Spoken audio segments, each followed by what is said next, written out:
Assalamualaikum warahmatullahi wabarakatuh.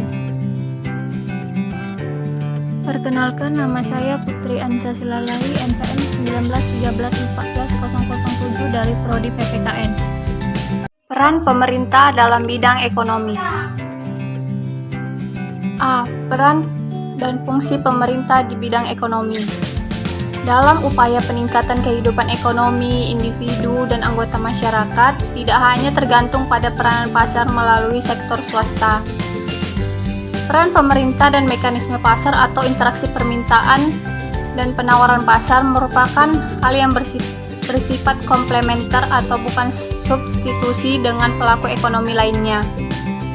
Pemerintah sebagai salah satu pelaku ekonomi memiliki fungsi penting dalam perekonomian, yaitu berfungsi sebagai stabilisasi, alokasi, dan distribusi. Adapun penjelasannya sebagai berikut. Fungsi stabilisasi, yakni fungsi pemerintah dalam menciptakan kestabilan ekonomi, sosial politik, hukum, pertahanan, dan keamanan. Fungsi alokasi, yakni fungsi pemerintah sebagai penyedia barang dan jasa publik seperti pembangunan jalan raya, gedung sekolah, penyediaan fasilitas penerangan dan telepon. Fungsi distribusi, yakni fungsi pemerintah dalam pemerataan atau distribusi pendapatan masyarakat. Menurut Adam Smith, peranan pemerintah hanya meliputi 3 fungsi, yaitu memelihara keamanan dan pertahanan dalam negeri, menyelenggarakan peradilan, menyediakan barang-barang yang tidak bisa disediakan oleh pihak swasta.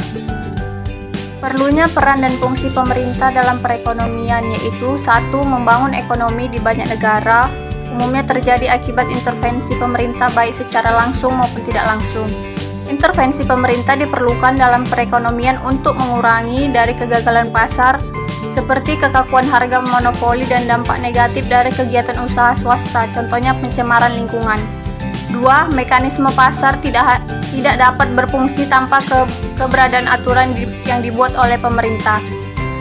Aturan ini memberikan landasan bagi penerapan aturan main, termasuk pemberian sanksi bagi pelaku ekonomi yang melanggarnya. Peranan pemerintah menjadi lebih penting karena mekanisme pasar saja tidak dapat menyelesaikan semua persoalan ekonomi.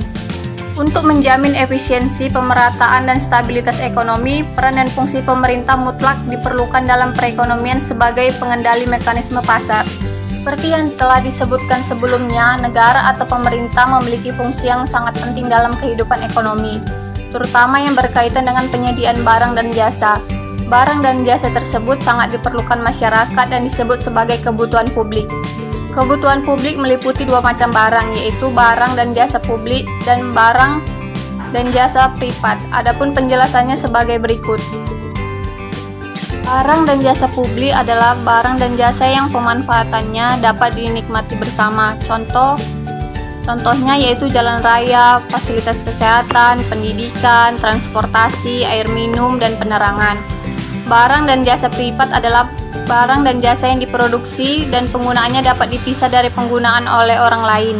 Contohnya, pembelian pakaian yang akan menyebabkan hak kepemilikan dan penggunaan barang berpindah kepada orang yang membelinya. Barang ini umumnya diupayakan sendiri oleh masing-masing orang. B. Intervensi pemerintah dalam perekonomian.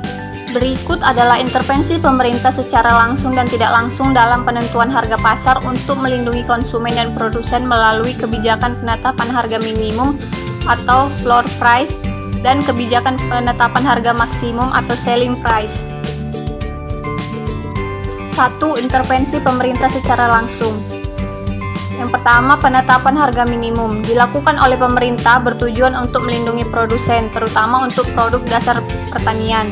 Misalnya, harga gabah kering terhadap harga pasar yang terlalu rendah. Hal ini dilakukan supaya ada tengkulak atau orang pihak yang membeli dengan harga murah dan dijual kembali dengan harga yang mahal, yang membeli produk tersebut di luar harga yang telah ditetapkan pemerintah.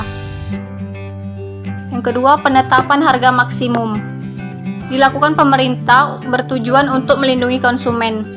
Kebijakan ini dilakukan oleh pemerintah jika harga pasar dianggap terlalu tinggi di luar batas daya pembeli atau konsumen.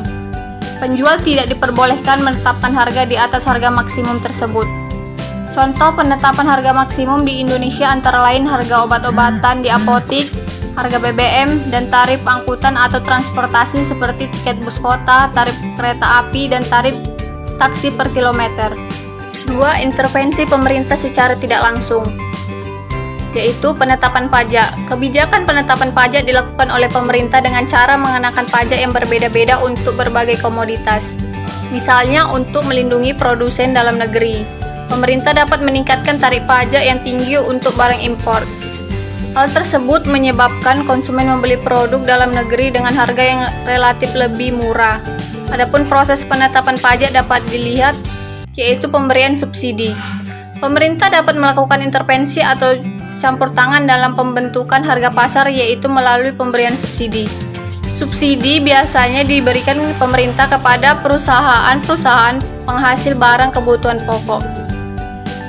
Subsidi juga diberikan kepada perusahaan yang mampu berkembang untuk menekan biaya produksi supaya mampu bersaing terhadap produk-produk impor. Kebijakan ini ditempuh pemerintah dalam upaya pengendalian harga untuk melindungi produsen maupun konsumen sekaligus untuk menekan laju inflasi. C. Masalah-masalah yang dihadapi pemerintah di bidang ekonomi. Yang pertama, masalah kemiskinan. Kemiskinan merupakan suatu keadaan ketidakmampuan yang bersifat ekonomi atau ekonomi lemah. Jadi di mana seseorang tidak dapat memenuhi kebutuhan pokok atau kebutuhan primer karena pendapatannya rendah. Kemiskinan terjadi karena beberapa faktor. Karena rendahnya pendapatan yang menyebabkan rendahnya daya beli. Selain itu, karena rendahnya pendidikan masyarakat sehingga masyarakat tidak mendapatkan hidup yang layak. Yang kedua, masalah keterbelakangan. Keterbelakangan merupakan suatu keadaan yang kurang baik jika dibandingkan dengan keadaan lingkungan lainnya. Keterbelakangan dalam hal ini maksudnya adalah ketertinggalan dengan negara lain dilihat dari berbagai aspek serta berbagai bidang. Yang ketiga, masalah pengangguran dan keterbatasan kesempatan kerja. Pengangguran merupakan suatu kondisi kurang produktif dan atau pasif sehingga kurang mampu menghasilkan sesuatu. Sedangkan keterbatasan kesempatan kerja merupakan suatu keadaan kekurangan peluang untuk mendapatkan pekerjaan karena tidak dapat masuk dalam kuota atau pekerjaan yang tersedia. Yang keempat, masalah kekurangan modal. Masalah kekurangan modal adalah salah satu ciri penting bagi setiap negara yang melalui proses pembangunan. Kekurangan modal tidak hanya menghambat kecepatan pembangunan ekonomi yang dapat dilaksanakan, tetapi dapat menyebabkan kesulitan negara tersebut untuk lepas dari kemiskinan. Yang kelima, masalah pemerataan pendapatan. Pemerataan pendapatan bukan berarti pendapatan masyarakat harus sama. Pemerataan pendapatan supaya keadaan masyarakat semakin membaik, bukan semakin rendah. Pemerataan pendapatan merupakan upaya untuk membantu masyarakat yang ekonominya rendah supaya tidak jauh terpojok. Artinya, untuk menghindari dari adanya gap atau batas antara yang kaya dan yang miskin. Jadi supaya yang kaya semakin kaya, yang miskin semakin miskin.